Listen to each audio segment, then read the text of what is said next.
Today, Britain stands at a fork in its crossroads, and its people are asking questions.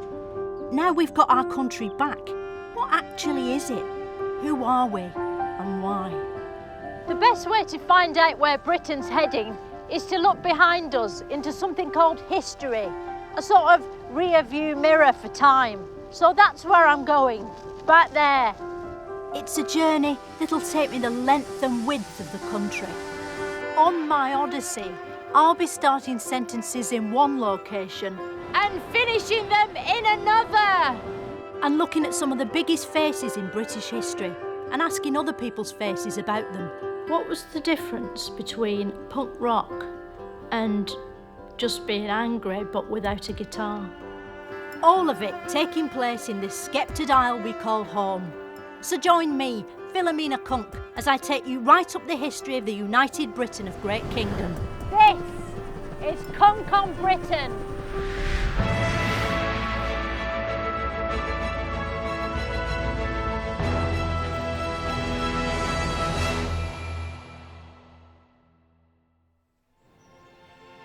Throughout this series, I've been on a journey up through Britain's history.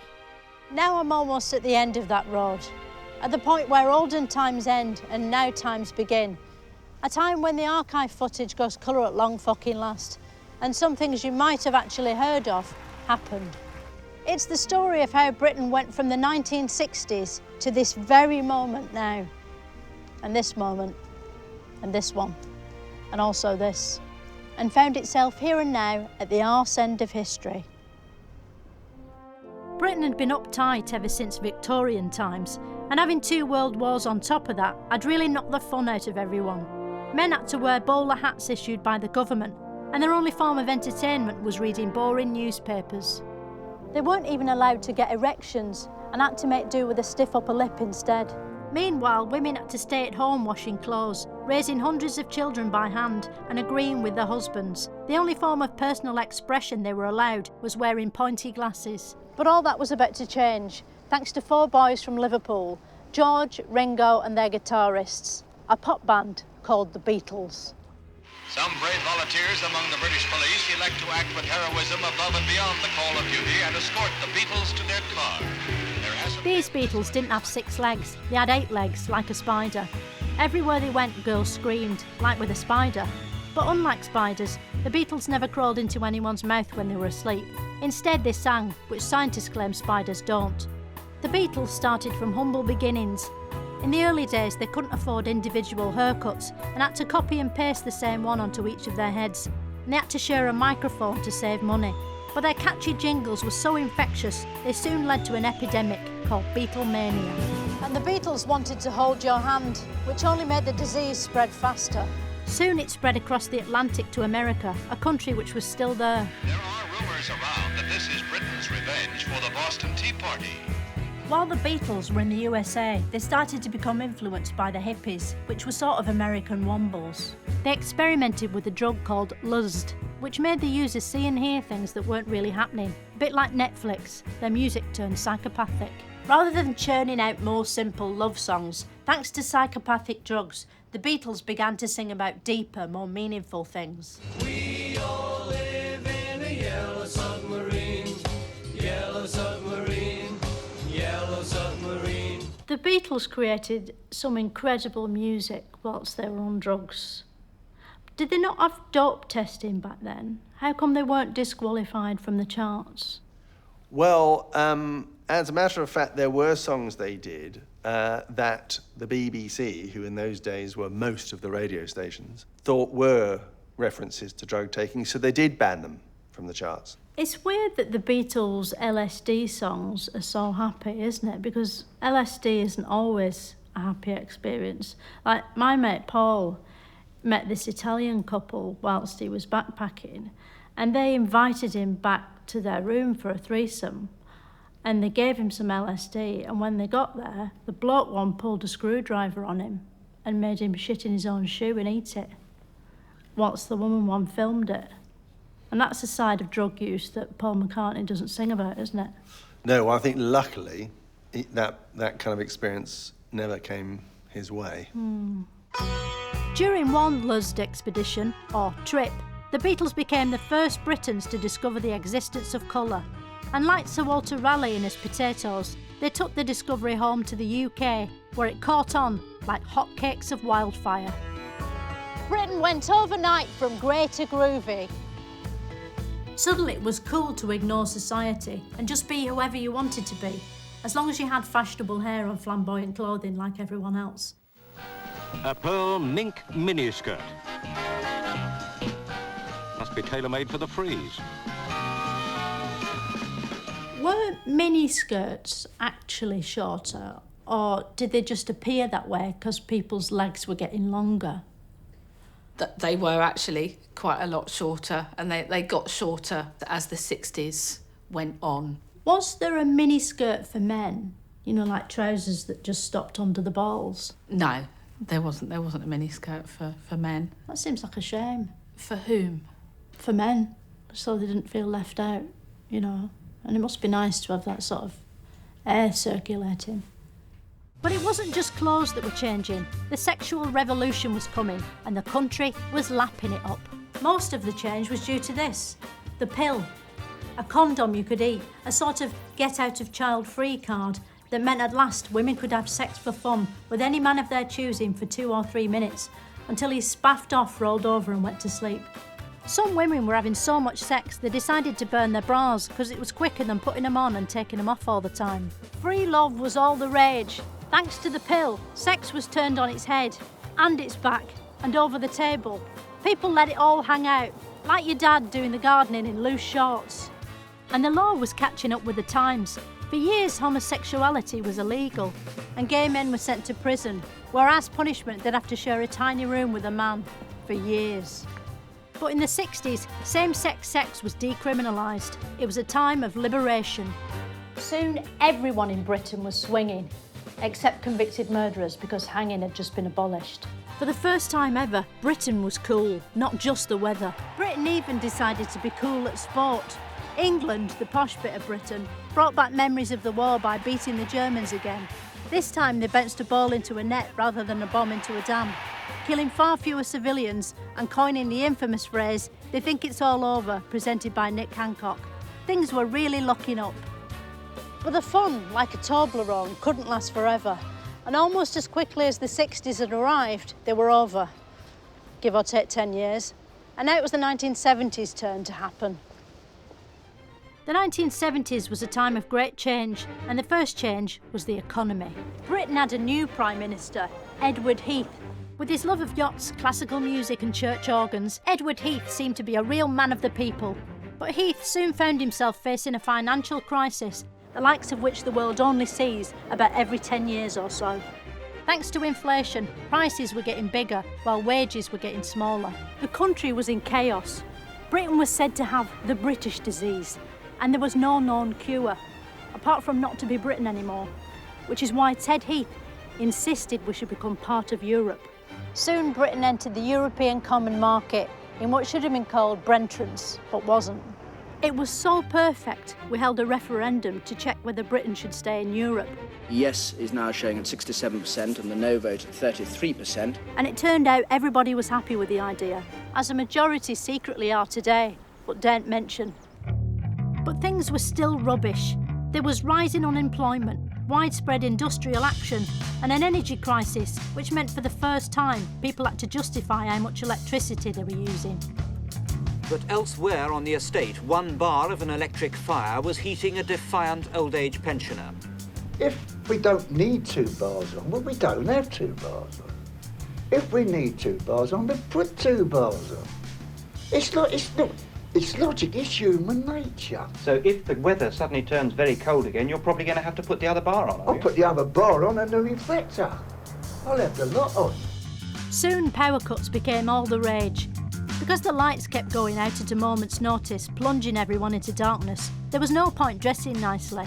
And as a result, the world of fashion decided to simply give up.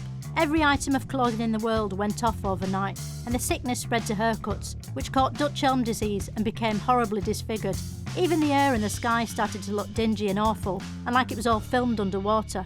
To cap it all, in Northern Ireland, a civil war was breaking out, but so as not to scare anyone, they didn't call it a civil war, they just called it the Troubles, like it was a tummy bug or something. People were angry, and all that pent-up fury had to go somewhere. Conditions were ripe for a musical explosion known as punk.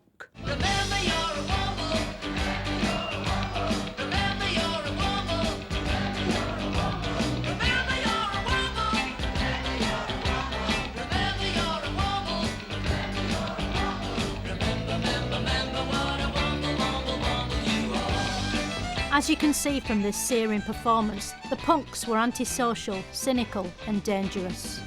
And no punk band was bigger or more shockinger than the Sex Pistols. They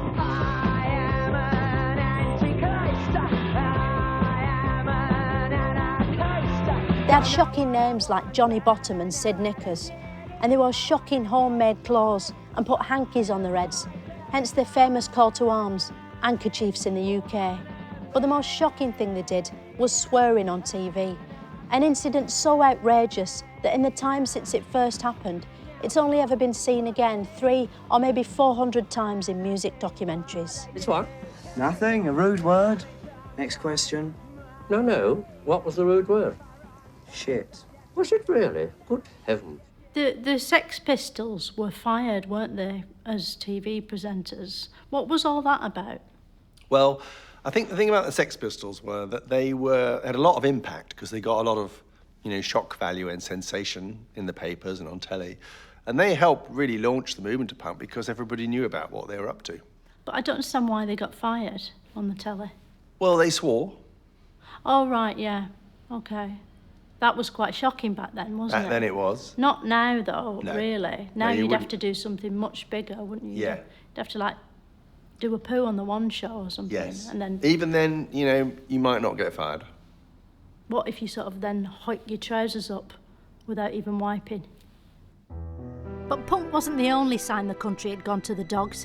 In 1978, literally everyone went on strike in the winter of discomfort.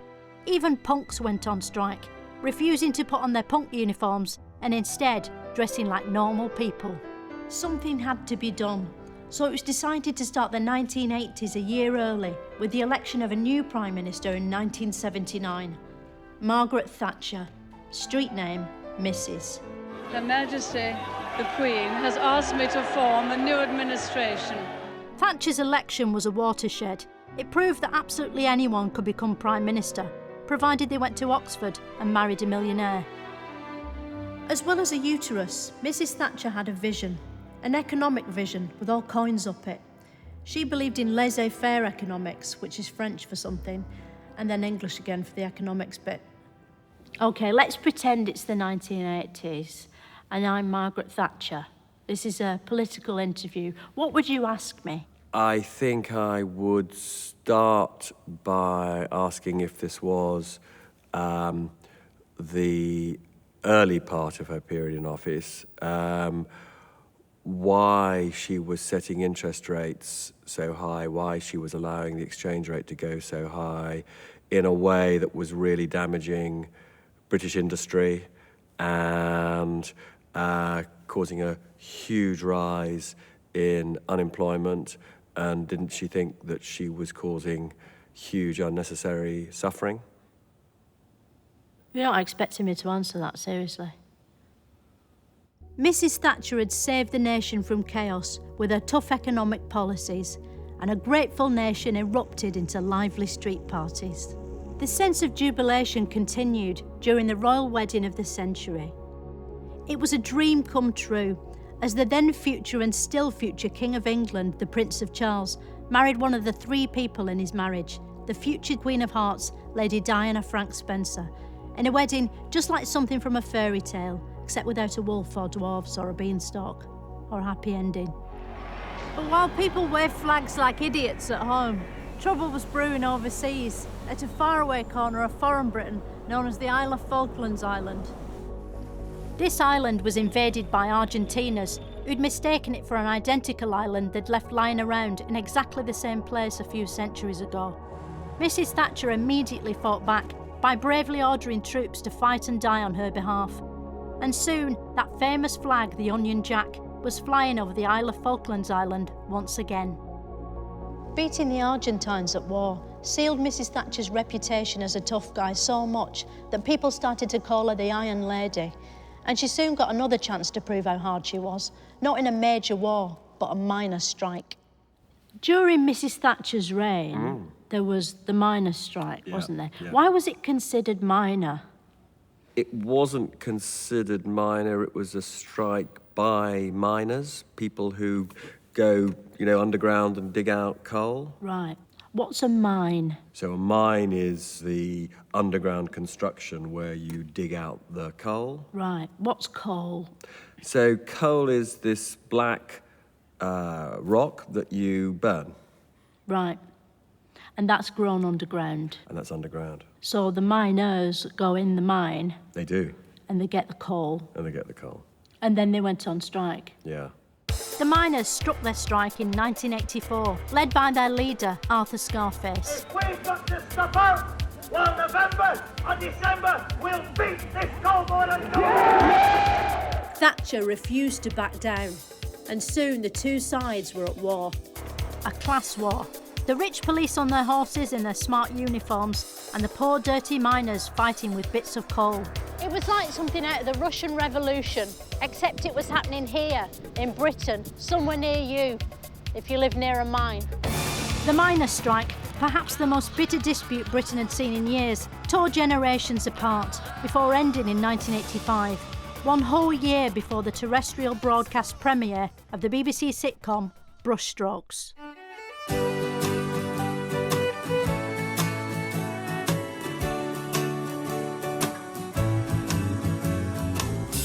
Because of you, these things I do. Because of you. Because of you. Oh. With the miners crushed like miners in a bad mine, Thatcher was free to pursue her economic dreams by privatising some of Britain's biggest assets. Thanks to the big sell-off, anyone could get rich, providing they had loads of spare money already, a system still in use to this day. Suddenly, having money was cool, and no one had more money than the yuppies, or young urban twats. To be a 1980s yuppie, did you have to qualify as a wanker first and then just work your way up?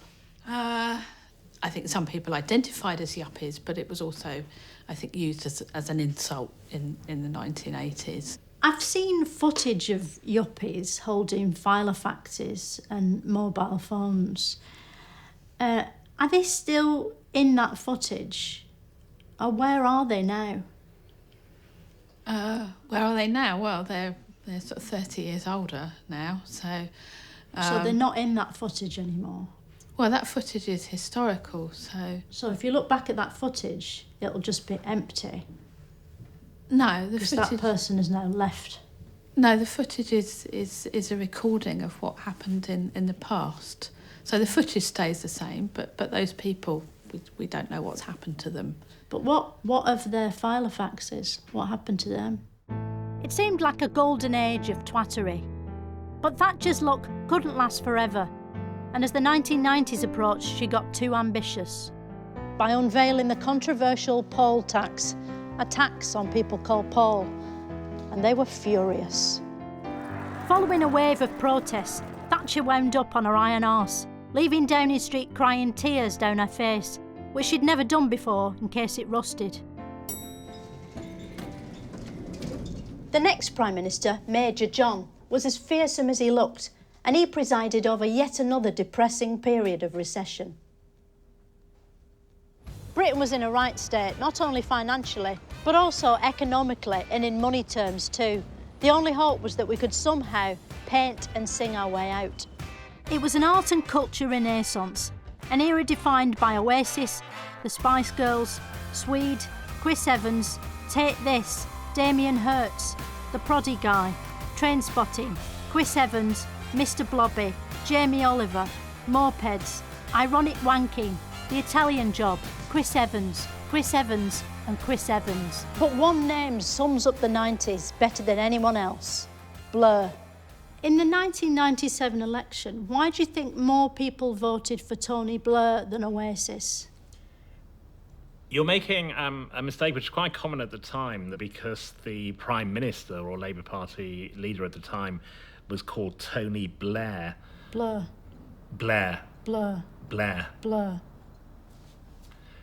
Blair. Blair. Tony Blair was Blair. Prime Minister and leader of the Labour Party, and there was one of the biggest rock or pop bands at the time was Blur. Blur. Blur. Yeah.